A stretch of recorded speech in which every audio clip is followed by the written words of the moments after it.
करते हैं।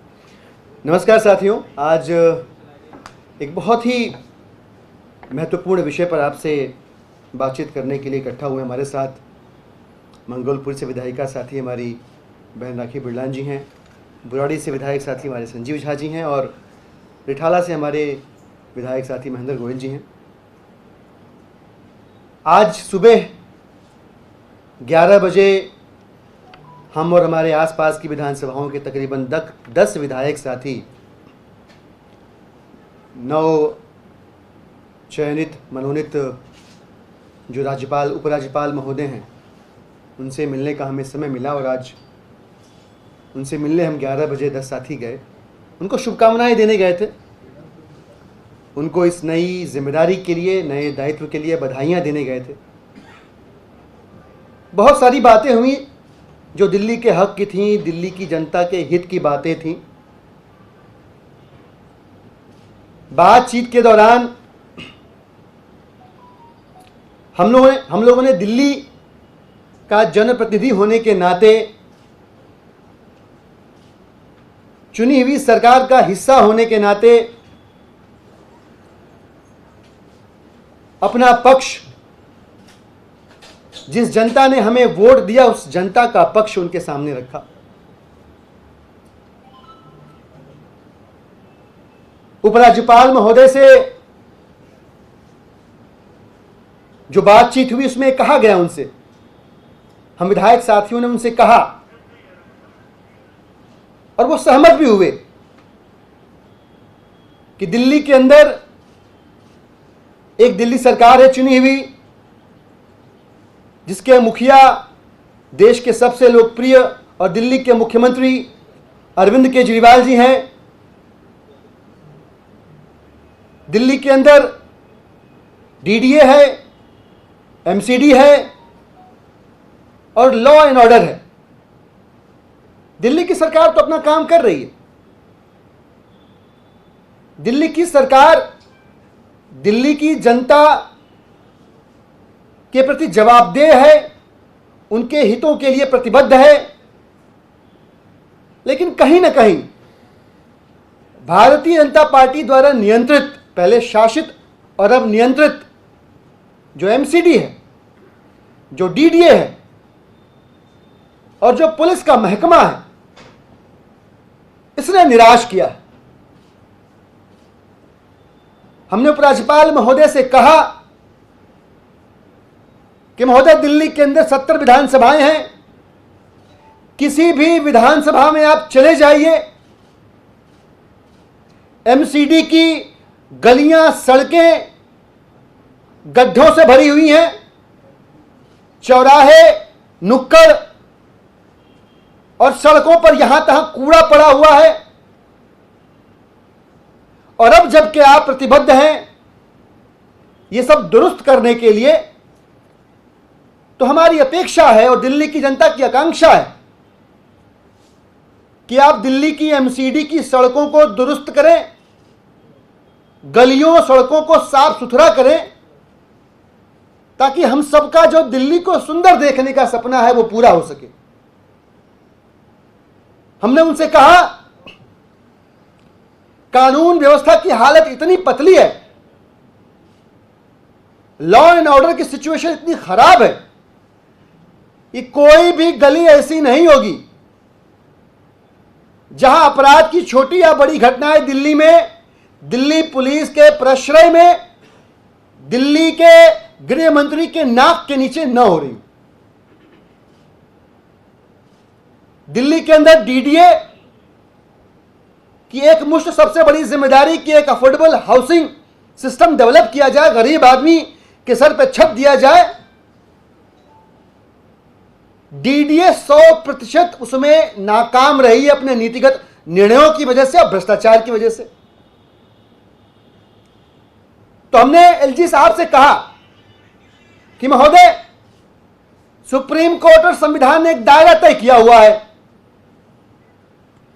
और हमको और आपको अपनी राजनीतिक मतभिन्नताओं के होने न होने के बावजूद उस दायरे में रहकर काम करना है, अगर हम दिल्ली का भला करना चाहते हैं तो।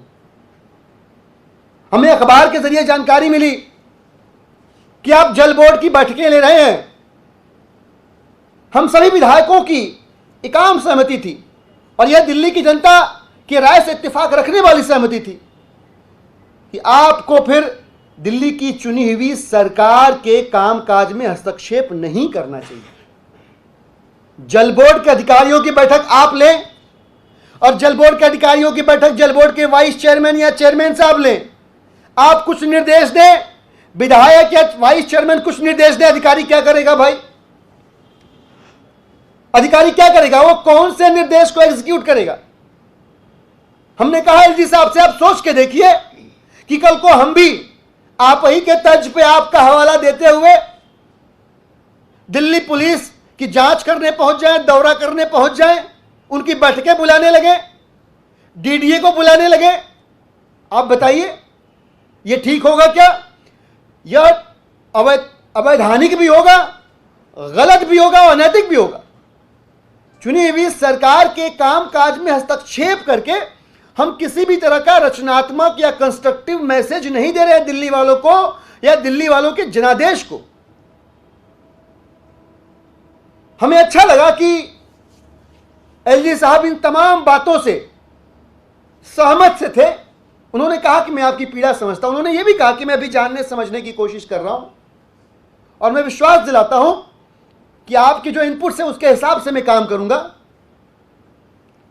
आखिर में उनसे हमने यही कहा, यही निवेदन किया कि महोदय, एमसीडी जिसने दिल्ली वालों का सत्यानाश कर रखा है, दिल्ली की पुलिस और डीडीए, इन सबको मिला दिया जाए तो आपके पास ऑलरेडी बहुत कुछ है हैंडल करने के लिए। लिहाजा आपसे करबद्ध प्रार्थना है कि दिल्ली की सरकार के अधीन आने वाले विभाग, दिल्ली सरकार की कामकाज, इसमें आग्रहपूर्वक कहते हैं कि कोई हस्तक्षेप न करें और आप एमसीडी, दिल्ली पुलिस, डीडीए दुरुस्त कर लें तो भी बहुत बड़ा काम हो जाएगा, बहुत बड़ा एहसान हो जाएगा दिल्ली वालों के ऊपर। ये मोटा मोटा हम उनसे आग्रह निवेदन करके आए हैं, जिससे और जो बातचीत हुई, सहमति बनती भी लगी इस विषय पे। उन्होंने सहमत होते हुए हमसे कहा कि आप आश्वस्त रहें, हम इस हिसाब से काम करेंगे कि हम दिल्ली का हक उसे दे पाएं, दिल्ली वालों की जनता के हित के काम कर पाएं और एमसीडी, डीडीए और दिल्ली पुलिस के कामकाज को देखने, समझने और करीब से उसको समझ के उसका निवारण करने के लिए हम सब विधायकों ने उनको साथ चलने का भी आग्रह किया। विधानसभाओं में उन्हें आमंत्रित किया, उस आमंत्रण को भी उन्होंने अपनी मौखिक सहमति दी और कहा कि भविष्य में हम आप लोगों के साथ जनता के बीच में भी जाएंगे। हमारे साथ बुराड़ी के विधायक संजीव झा जी हैं, मैं उनसे आग्रह करूंगा कि संजीव जी भी अपनी बात रखें इस विषय पर।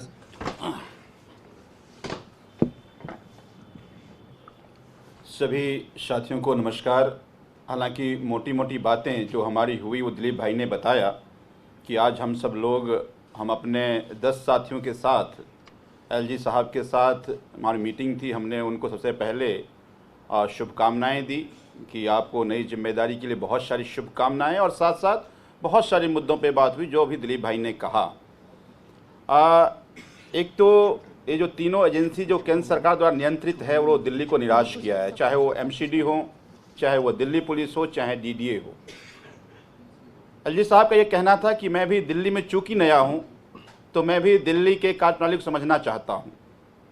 तो जितनी इनपुट हम लोगों ने दिया उन्होंने माना। उन्होंने कहा कि हाँ, एमसीडी में गड़बड़ियाँ हैं, एमसीडी ने ठीक से काम नहीं किया है, डीडीए ने ठीक से काम नहीं किया है।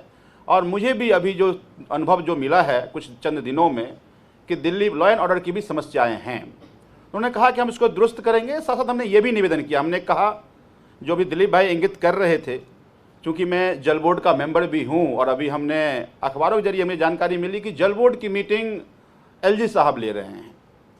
तो हमने कहा कि संविधान प्रदत्त कुछ अधिकार सरकार, चुने हुए सरकार का है, और अगर सरकार काम करे तो बेहतर होगा, नहीं तो एक दूसरे के काम में अगर इंटरवेंशन होगा तो दिल्ली वालों का नुकसान होगा। उन्होंने इस बात को स्वीकार, उन्होंने माना कि हम सब लोग मिल करके दिल्ली की भलाई के लिए, दिल्ली के विकास के लिए काम करेंगे। मुझे पूरी उम्मीद है कि आज जो हमारी मीटिंग थी वो मीटिंग सार्थक होगी। वो कह भी रहे थे कि हम भी आप लोगों के जरिए दिल्ली को समझना चाहते हैं। तो हम सब लोगों ने अपनी अपनी सारी इनपुट दी कि दिल्ली सरकार के जो अधिकार हैं, जो दिल्ली सरकार के जो कामकाज है, वो दिल्ली सरकार बेहतर काम कर रही है, उसमें इंटरवेंशन की ज़रूरत नहीं है।